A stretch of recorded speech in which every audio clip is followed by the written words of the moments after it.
Well, as we all know, the season is slowly winding down, which means sectional play is right around the corner, and which means also teams are starting to ramp it up both offensively and defensively, and in coaching personnel as well. Hi, everybody. Welcome into episode 96 of Hoops Across the Mountain State. I'm your host, Taylor Kennedy. Thank you all for joining me on this episode. We are slowly approaching 100 episodes, and as always, I appreciate you all. This podcast will not be possible without you all. So you can follow me on Twitter at Taylor_Kennedy7 for all the latest about this podcast. You can subscribe to the podcast on Apple Podcasts, Spotify, and YouTube as well. Well, here's what we're going to do. We're going to go with a girls basketball personality first.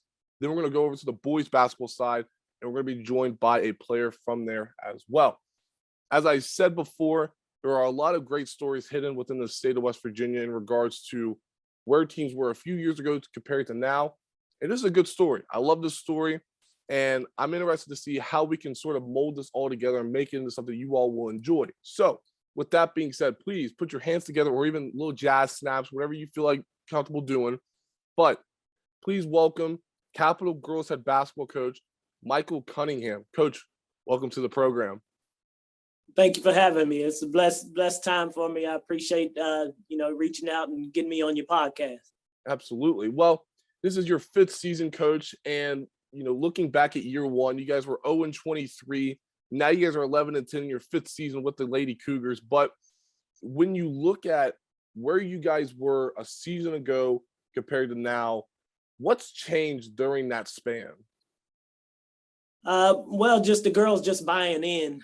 I have a good group of girls that I'm coaching, and that always makes the coach look good when you got the good, those players that buy in and want to be successful. So that's where it all starts from. How did you sort of see them all buying in? I mean, I know you have to manage, you have to juggle personalities and outside things as well that are very complicated. And this is why you're a head coach and I'm not. But when you look at how these girls slowly started managing and even starting to buy in with what you all were trying to embed in them, how did you sort of see that all come into fruition? Well, I when I first started, I had to come up with something to try to get them to understand, it's a step-by-step process. Things just don't happen overnight. So, we use the model Trust the Blueprint because we are the Capital Cougars. So, and when you think of a blueprint, that's you building a house. That's what starts, when you're building a house. So, just starting with the fundamentals and just getting them to buy in and just give the effort. Because that's where you start. Get out there, play your best or play your hardest, and everything else will work out. But just trying to get them to understand you gotta build the foundation before you get to the roof. I love how you put that all into context, because I think when people think about building something, they think about it's like a bunch of different things being put together. But you just mentioned a blueprint is a great way to put that into context. So when you look at how you have matured and your coaching staff has matured alongside you as well, how have you all worked so well together through these last couple of years? Well, again, it's getting the girls to understand, of course, as a coach, you want to win, but at the end of the day, you want to get better. You can win and not get better. But so the thing is, I just, preach, just give your effort, the things that you can control. In basketball, there's a lot of things that you can't control as far as once you shoot your shot, that ball is out of your hand. It's out of your control. Now it's time to move to the next play to try and get the rebound. So just trying to get them to have a short memory and move on to the next play is my main focus. Okay, so let's talk about this season. You guys are 11-10 this season. You guys started off the season 7-2, one of the more surprise teams in Quad A to start the season. But now, when everything's in the schedule starts to get really tough, that's okay. You're playing quality competition. I mean, I'm looking at your schedule. You've played like Morgantown, Cabell Midland, teams like that, very tough teams as well. But when you look at the success from the first half of the season to now, what's sort of been different during the span? Well, um, the level of competition is definitely what I wanted. You know, coming into this season, I felt I had a real good team. So when I was making my schedule, my goal was to get the tough competition that you normally see at the Civic Center, your Morgantowns, your Willing Park. And then our conference would have in Huntington, Cabell Midland, Parkersburg, you know, so I wanted to get my girls battle tested prior to the postseason because, you know, the landscape of basketball in West Virginia, everybody makes the postseason. So I mean, not to so-called, you know, lower the standards of regular season, but you know, the regular season record doesn't hold a lot of weight once you get to the section. You want to be playing your best ball in February. You know, and you win that section, get to that sectional final, and you got a chance to get to the Civic Center.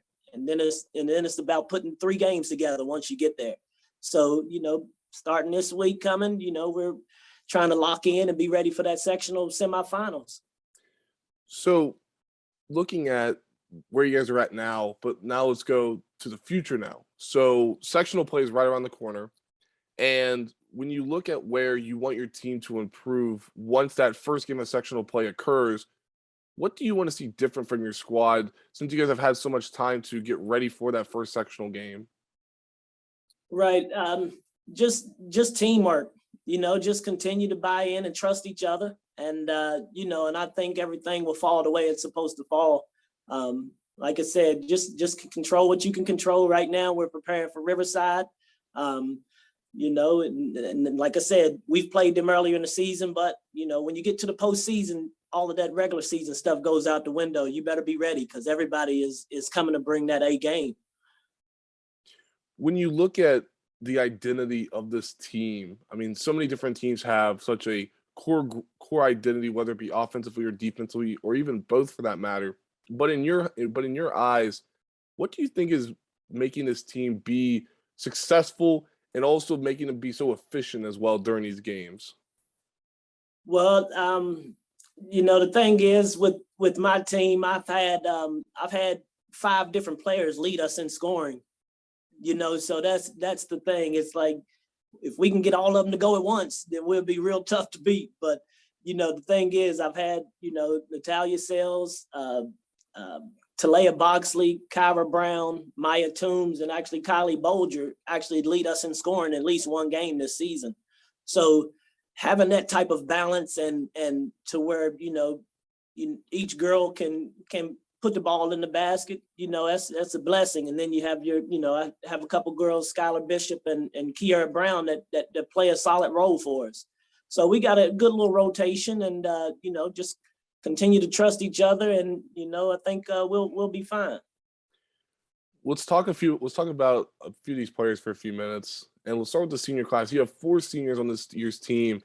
And just give me like a general, just give me like a macro to this micro question. But when you look at this core group of senior girls, how important have they been in just continuing to represent Capital High School at its best? Because they were there the year after you all went 0-23, and when you look at that, they've been able to stick around. They've been able to continue to buy in. But how important and how valuable has this core group of senior girls been for you all?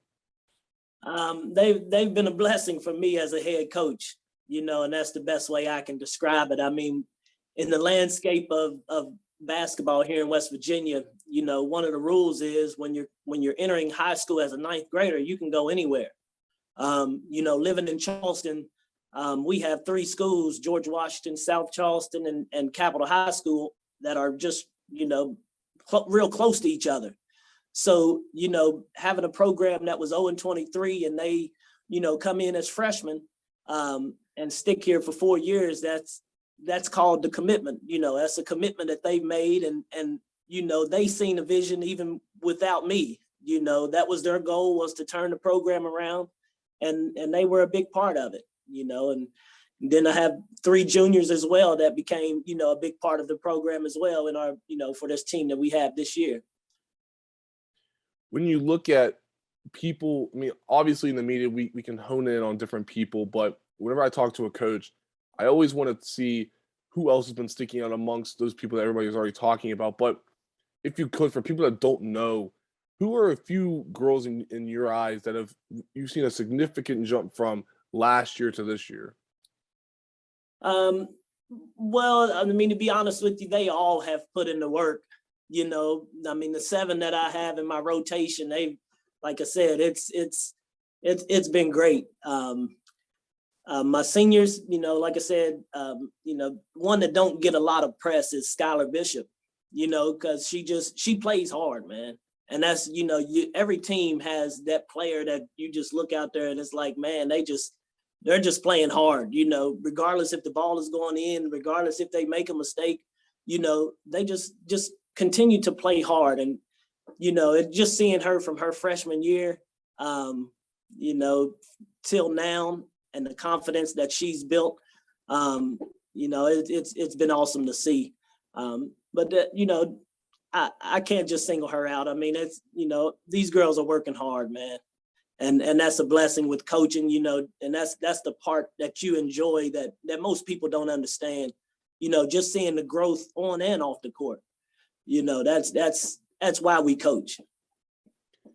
When you look at how these girls are able, well, not so, you've been able to see these girls gel so well together. You've been able to see them connect at a high rate as well. But in your eyes, what makes this team so connected and so successful in being able to work with one another? Well, I think it's just the love for the game. Basketball is, it's brought me a lot of great relationships, and that's what I try to preach to my girls. We have a small window. I mean, when you're in it as a high school student, you feel like you have forever, but in reality, we have, at the most 4 years with these kids in their high school career. And, my big thing is just be in the moment, enjoy it. And I think that's what has brought us together, and the success that we've had throughout this season. Is just the girls understand and trying to be in the moment and not go beyond that moment. And, like I said, hey, when you get out of high school, some of y'all may keep in touch, some of you may not, but you're always going to have this memory of playing high school basketball together. So, enjoy. When you look at this MSAC league that has been so successful this year, I mean, we've already talked about a few. I mean, Huntington is in it, Cabell Midland's in it, GW's in it, you all are in it. It's a tough conference, but when you look at how well all these teams have been able to be so successful, what makes this conference so fun to watch? Man, it's a lot of talent. It's a lot of talent in the MSAC, and again, just night in, night out. Once you get in the conference play, you're gonna play a good team. And the crazy thing about it, it's like the MSAC really represents two regions that go into the state tournament. So although the our conference is, pretty deep, there's only, maybe 4 or 5 that can make it. Is because we're both coming out of the same regions. So it's almost like you beat each other up and you play these games, and then, once the sectional start, you got to see them again. So, I mean, it's a joy to play. You want to have good competition and some type of parity at in basketball. I mean, of course, as coaches, we want to be on top of it, but it's always fun when it's good competition. Couple more, and I love asking coaches this question because I think it allows them to self-reflect and sort of analyze their team as well. But in your eyes, what do you think the biggest thing or even just life moment that you've learned from this year's team?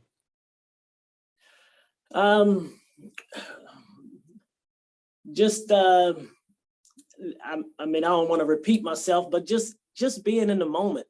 I mean, that's the big thing. I mean, because like I said, a couple years ago, COVID took the state tournament from us.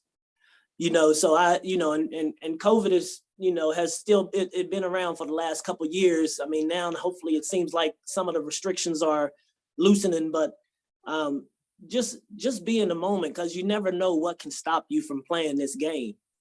So, that's the big life lesson that I try to preach. Again, relationships, once you get out of high school, relationships are key, and you want to be able to just be a good person, and I don't know, I guess it's just the relationships is the main thing for me.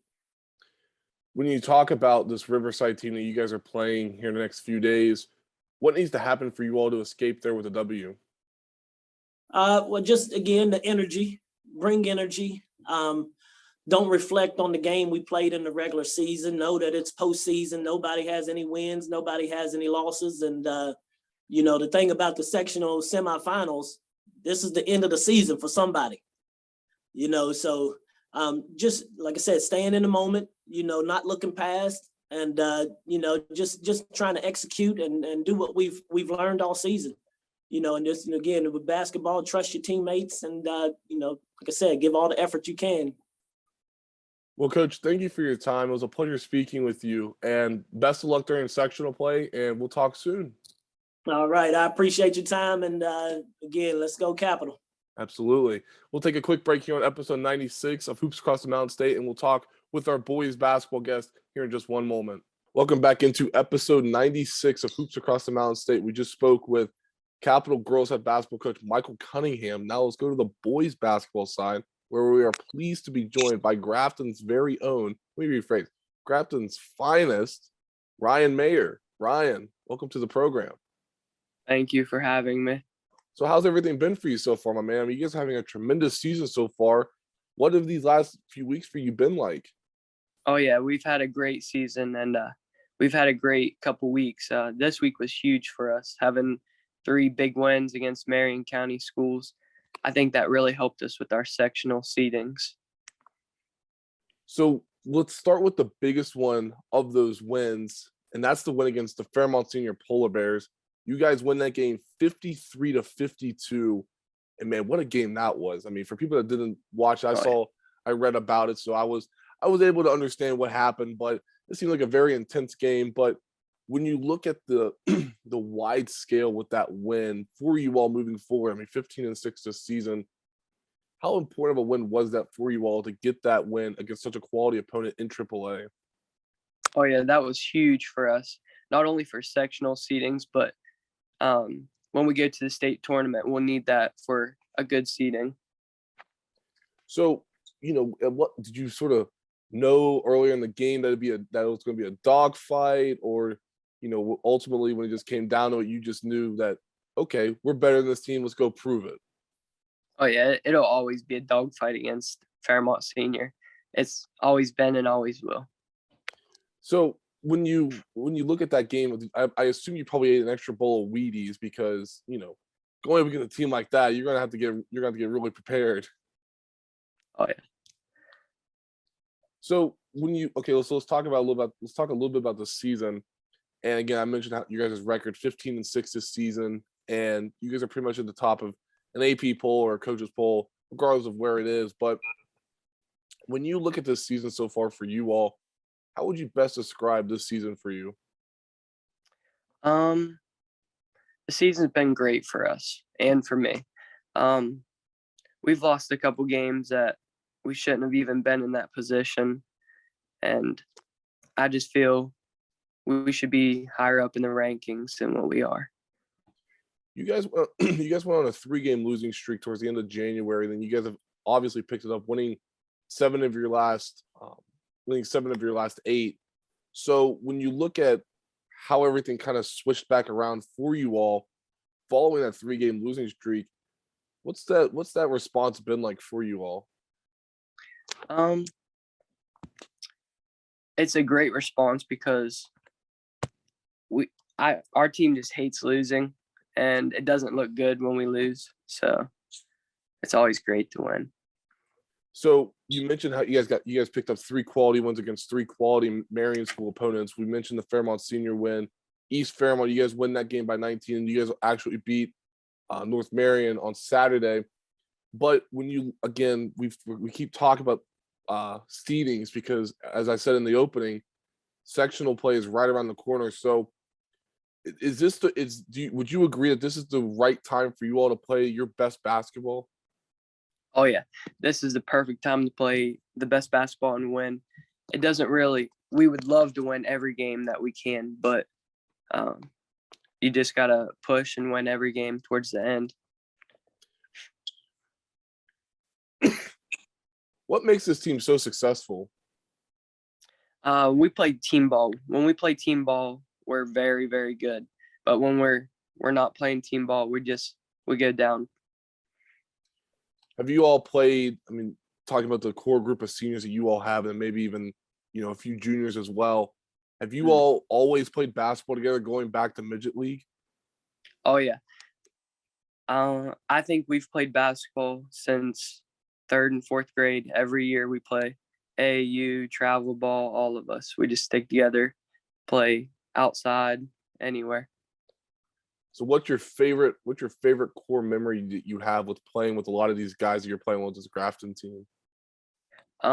Probably when I went to States my freshman year. That was one of the greatest memories. Well, you've been able to experience it. You experienced it at a young age. Now you're a senior. What does it take for this Grafton team to make it back to States? Well, I think that we got a pretty good sectional seed if we get what we get. But I think we have a chance to go to the state tournament. And when we just need to play team ball and play great defense, and we'll have a chance to go. Let's talk a little bit about you. And you've been having a very consistent season so far, but in your eyes, looking at the first half of the season to now, where have you seen the most growth in your game? I've been playing more team ball and better defense. I felt that at the beginning of the season, my defense wasn't very good, and my coaches have got on to it about me. So I think I've gotten a lot better at defense. What's been some of the more specific things that your coach has been telling you to play better team basketball? Just run the plays. Don't force as much. Really, we just slowed the ball down, and we're not a slow pace team. Not half court. We like to push the ball fast pace, and we just slowed it down a lot. So, by my count, I'm looking at your guys' roster on the SSAC website. You guys have 7 seniors on this year's team. Am I correct when I say that? Yes, that is correct. So when you look at your senior teammates as well, what's it been like for you just being able to play with your teammates that you've been with for a long period of time? It's great. We all know each other. We all know what we're good at. It's just great that we all can play together. Now, am I correct when I say this, but are you playing with your brother right now, who's a sophomore, Jacob Maier? Yep, that is correct. That's my brother. So what's that been like for you? That is a great experience, being able to play with my brother. That's something I've always wished that my granddad would be able to see, but he had passed away. So it is a great experience that I've got to play with him. Now, who learns more between the two of you? Do you learn more from him, or does he learn more from you? I'd say he learns a lot more from me because we play one-on-one a lot, and I push him the best he can be. Now, who wins those? I would assume you would. Oh yeah, for sure, me. Well, Ryan, let's talk a little bit more about this season. And you mentioned how you're playing more team basketball, but I'm curious in regards to upcoming postseason play, because again, we keep mentioning that sectional play is right around the corner, which it is. But when you look at what you need to do to continue to help your team succeed throughout the rest of the season and leading into postseason play, what would that be? We have some pretty big kids. We have Caden Delaney. He's probably 6'4". JT is probably 6'4", but we just have a lot of trouble rebounding, and we don't have really anyone to bring the ball up the court. So I like to help out my team any way I can: defense, rebounding, getting the ball up the court, everything. Okay, so let's talk recruiting because last year you went on a visit to Alderson Broadus. So we won't really talk about that because we're not allowed to. But when you look at this recruiting scale for you, how important has going to these big shot events been for you? Because I saw that you went to a few of them in the last few months, but how important has it been for you to go to these big shot events? Oh yeah, I've been going to Big Shots events since I was 8th grade, but I feel that I've worked very hard to be able to play collegiate basketball, and Ronnie Newsom has helped me to where I will possibly be able to play collegiate basketball. So let's do an exercise that I like to do with a lot of my other guests, especially guys and girls like your age. If I were a collegiate scout and I approached you and I said, "All right, Ryan, if I were to offer you, what would we get in return?" What would you say to that? What would you say to me, I should say? Uh, that would be great. I'd be so honored to receive an offer from you. What would you provide that's different from a lot of other guys that are on a current roster? I'm a hustler. I think I would give you everything that I have. If you told me to run through a wall, I would run through a wall for you. Now, would you have a hard hat on? Probably, yeah.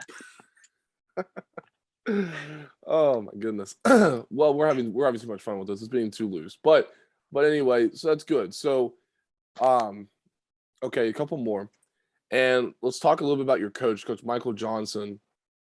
How big of a help has he been for you throughout your prep career? I mean, he's been the head coach at Grafton for 7 years. So my question is, how helpful has he been throughout this whole process, and even just your whole prep career in general? Coach Johnson is an amazing coach. He has let me in the gym anytime I've wanted. He's believed in me when I was a freshman. I played varsity. He's just an amazing coach.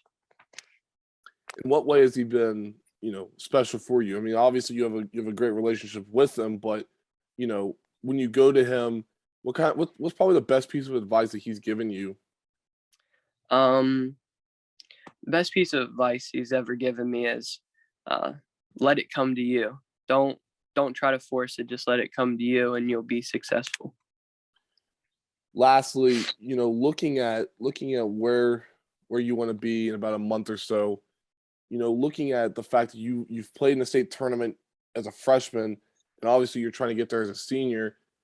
What would it mean for you to get Grafton back into the state tournament as a senior? It would mean everything for me. I would love to get to the state tournament or even bring home a state championship for my community. And then finally, I lied. I have one more question. But when you look at your career at Grafton over these last 4 years, how would you best describe your time with them? It's been amazing. I've went from the state tournament. We've been sectional, regional champions. I've hit my 1,000 points. We've had almost a winning season every year. It's just been great. No complaints. Well, Ryan, thank you for your time. It was a pleasure speaking with you. Best of luck the rest of the way this season. We'll talk soon. Thank you. Absolutely. That'll conclude episode 96 of Hoops Across the Mountain State with our two guests, Michael Cunningham from Capitol High School and Ryan Maier from Grafton as well. As always, you can follow me on social media at Taylor_Kennedy7 on Twitter. Subscribe to this podcast on Apple Podcasts, Spotify, and YouTube as well. Well, again, as I said in the beginning, we are closing in on 100 episodes. And again, I cannot give away who those guests are, but all I'm saying is you will not want to miss what's in store in episode 97, 98, 99, and our two-part 100th episode series that we will be releasing here in the next few weeks as we wind down this 2021-22 season. Well, this will conclude episode 96 of Hoops Across the Mountain State, and I will see you all next time on episode 97 as always. Thank you all for listening, and stay safe.